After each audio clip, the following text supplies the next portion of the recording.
Welcome to Tigray Television. I'm Mary Nimana. Will be presenting the news for you today. Stay tuned. Proceeding to the details, Tigrayan forces have started disengaging from different battle fronts according to Article 6 of peace deal reached in Pretoria. The fighters are disengaging from Zalambesa, Maiqnatal Hugum Berda Nebelet Ber Takhlai Abergala and Churcher fronts.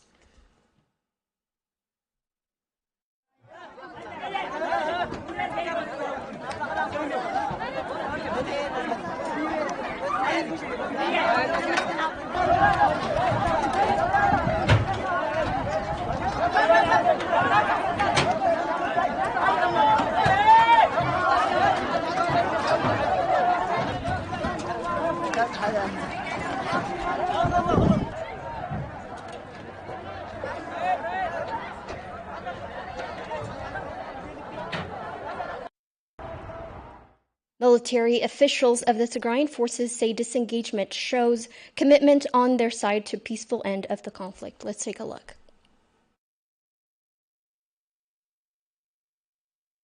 Based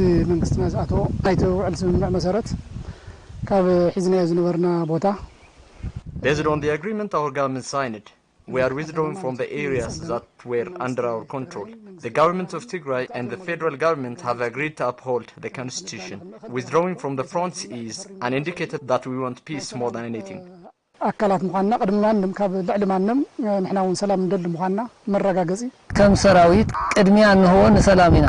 As a military, we give a priority to peace. Accordingly, we have accepted what the two governments signed and we are withdrawing. Our forces are withdrawing from the fronts happily.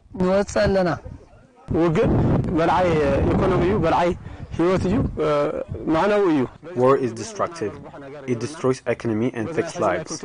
We gain nothing from war. We are glad about the agreement. We are now moving back to selected areas.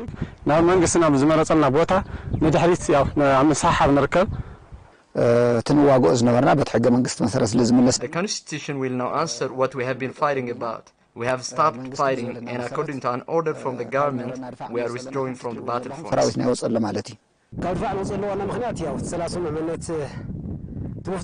We are withdrawing from the fronts because an agreement has been reached. The deal says that constitutional order will be restored, so we have accepted the deal, and we are withdrawing from the fronts.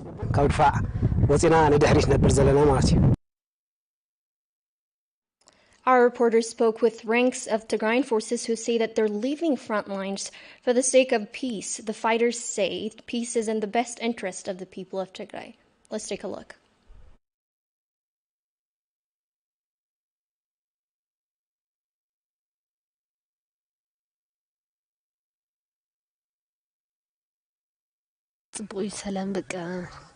Peace is good. War brings no solutions. We have suffered for 2 years to bring peace. What more do we need? My comrades and I were very happy when we first heard that both sides have reached an agreement. War only takes the lives of people. Since the peace deal has been signed, we are leaving the front lines. I don't have the words to explain how happy I would be if this peace process succeeds. We have to thank God for peace. As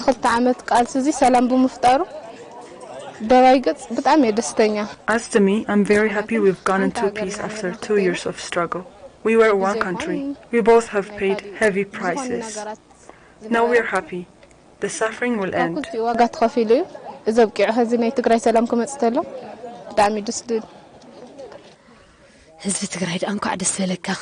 I want to say congrats to the people of Tigray. It seems the suffering of all Ethiopians will come to an end. Our brothers have died from starvation and lack of medication. Now we make peace. Everything will go back to normal.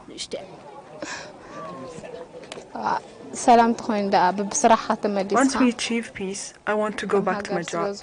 I wish for the development and prosperity of our country. I hope this deal will bring that. I wish for a better future and a better country. We've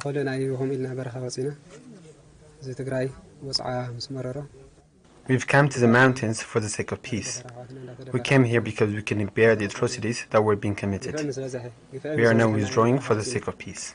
We now speak with Ethiopian forces. We used to exchange gunfire in return. Now we are sending greetings one another. Peace is priceless. I want this peace process to succeed. We need this. What we want is peace. What the people of Tigray want is peace. We're always ready for peace. The peace agreement signed must be appreciated. It is very good.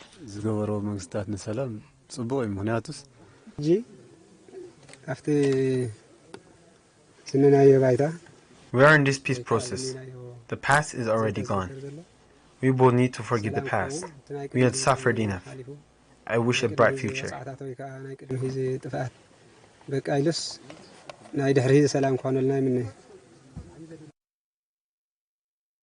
Ambassador Fisas Gadom says Eritrean and Amhara forces continue to commit heinous crimes on civilians despite the agreement signed between the federal government and the government of Tigray. In his brief stay with Ma'ala Foresight, the ambassador said it's the duty of the federal government to evacuate these forces. Sablok Lama has more. In an interview with Ma'ala Foresight, Ambassador Fisas Gadom said, despite the agreement reached between the governments of Tigray and Ethiopia around the beginning of November, Eritrean and Amhara forces continue to commit heinous atrocities on civilians in Tigray. The ambassador added that it is the duty of the federal government to put an end to this. Both the Eritrean army and the Amhara forces should have been out of Tigray, out of Ethiopia by now.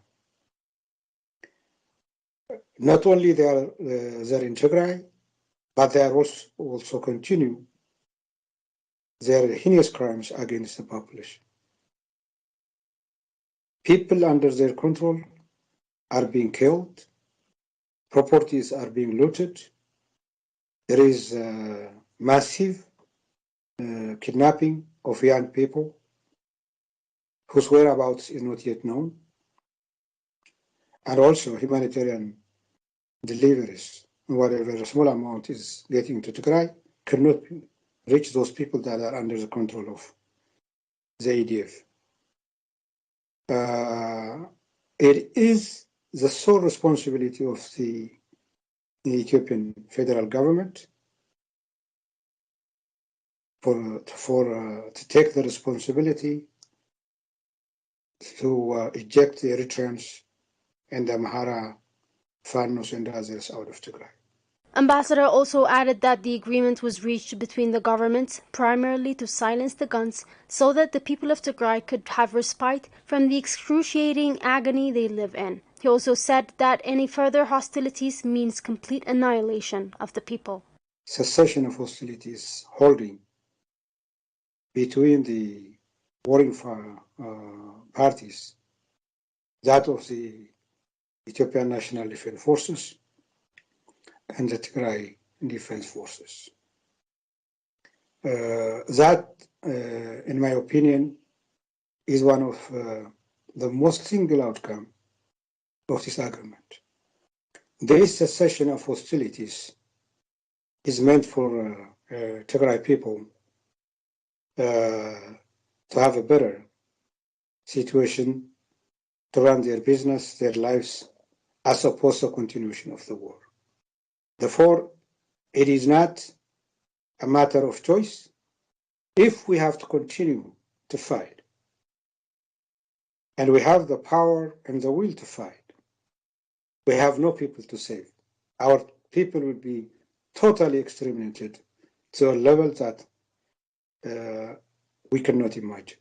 When asked about the issue of accountability regarding the crimes committed on civilians, Ambassador Fisas said that the international community should focus on ensuring accountability and added that rights groups such as Ethiopian Human Rights Commission should be allowed to investigate crimes committed by both sides. And this accountability issue is one of the things that the international community ought to give enough attention.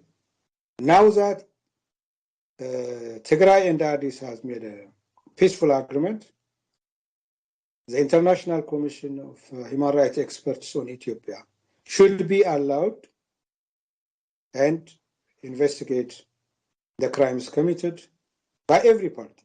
If we are not committed to see that full investigation is done, and if we're going to allow impunity to continue, today it is against the Tigray people, tomorrow it will be against others. We all have to agree. We have to have a full-fledged investigation and a transparent mechanism of an independent nature that could prosecute those that are guilty. It is to be recalled that it has almost been a month since the agreement was signed in Pretoria, and little have only been done to ensure humanitarian assistance reach millions in need. A mother of two dies while in labor due to lack of medical supplies and transportation. In their visit to Abiy General Hospital in central Tigray, Tigray television reporters recorded a tragic death of mother of two who died in labor due to redefining futures of the siege. Sarun Zagai has more.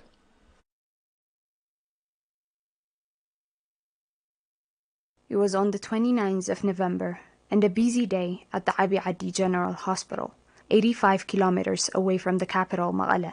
Our reporters traveled to central Tigray to assess the current living conditions of residents since the signing of a peace agreement between the Tigrayan and Ethiopian governments. But what they witnessed was the tragic death of a young mother. Letta Mikael Gabra Mikael was a pregnant mother of two from the district of Qayih Takhli. Like many mothers in Tigray, she had been unable to get proper pregnancy checkups as health facilities in her area had been destroyed by the war. As a result, Letta Mikael was forced to give birth at her house with the help of her relatives. Having no one with a medical background present in the room, Letta Mikael's baby died immediately, and she was forced to seek medical attention elsewhere. Brahane Gabra Medhin, Letta Mikael's brother-in-law, remembers the moment as follows. ليتي ساعة 7 يا وليدة كاو مسولدت مدمي تقاطيموا. She got into labor and she gave birth at around 1 a.m. after midnight. Her child died and she started bleeding non-stop. After that, at around 3 a.m., we started our journey to the hospital. As no ambulances were spared from the war on Tigray and no vehicles were moving due to lack of fuel, her family traveled for 15 kilometers carrying Letta Mikael on a stretcher for nearly 4 hours to a nearby hospital, the Abiy General Hospital.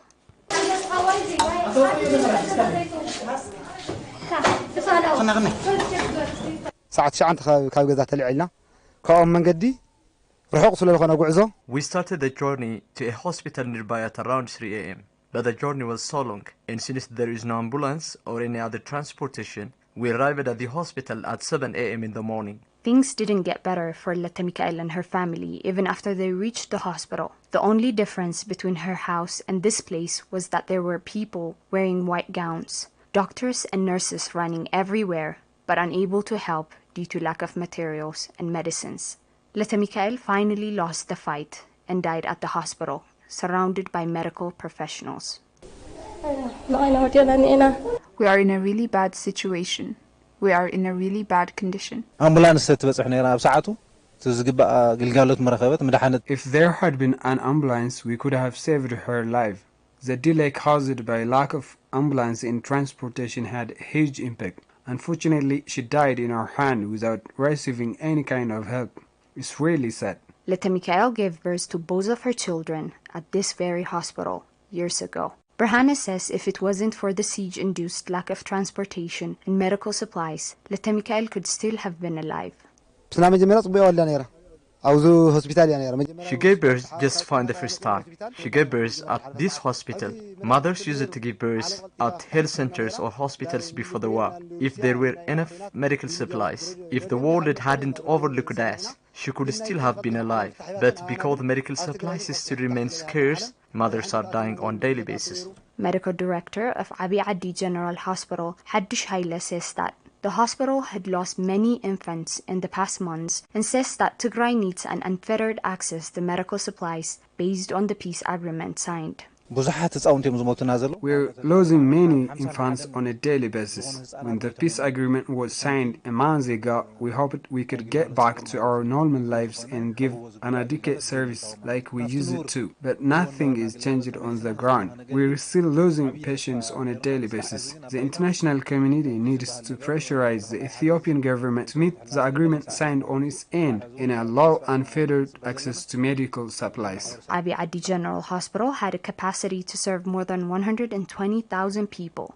People from neighboring Ago were also served here before the war was waged on Tigray. Now, The deaths of children and mothers due to the collapse of health system in Tigray remains a matter of statistics as the world keeps watching with no concrete measures up until this day. Mass influx of displaced persons into IDP camps has become a huge problem across Tigray. Many are being forced to seek shelter elsewhere as camps can no longer house the thousands in need. Our reporter spoke with family in Abiyadi who traveled for days on foot in search of safety, but now are sleeping out in the open like many due to lack of shelter. Sara Kalali reports. The lights from our cameras unveil the horrific condition in which these people are forced to spend the night. The ground is full of ants and the cold wind keeps many from falling asleep.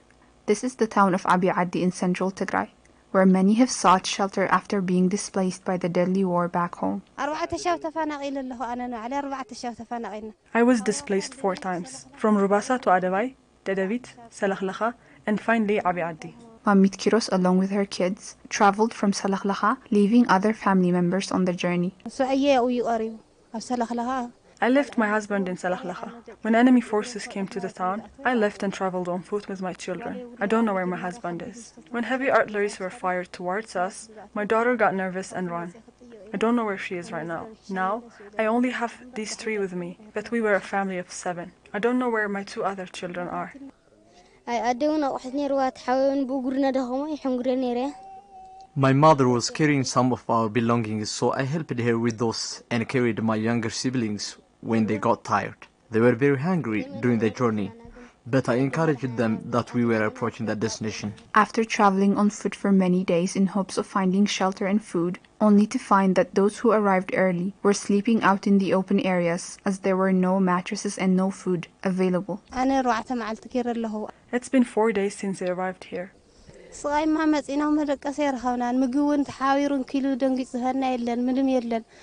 gone anywhere to sleep. There is no one to provide us with food. Some are going visiting their relatives around, looking for food. But I can't go to my father's hometown, because it is occupied by the enemies. We don't have any blankets, and our mattress is full of ants and other insects. We're suffering. The children ask me for food. I don't know where I can get any. The people that arrived here before us gave them some food, but I can't get any, as they too are running out of food for them. Many others have been here for more than a month with no improvement to their living conditions. Although the IDPs say they are happy on the peace agreement, they desperately hope for the implementation. We're happy that a peace agreement was reached. Even if we haven't seen any changes so far, we're hopeful that once peace prevails, food and medicine will be provided to us. This has to be done soon. Well, that ends our news for the hour. I'm Mary from Tigray. Thank you for tuning in.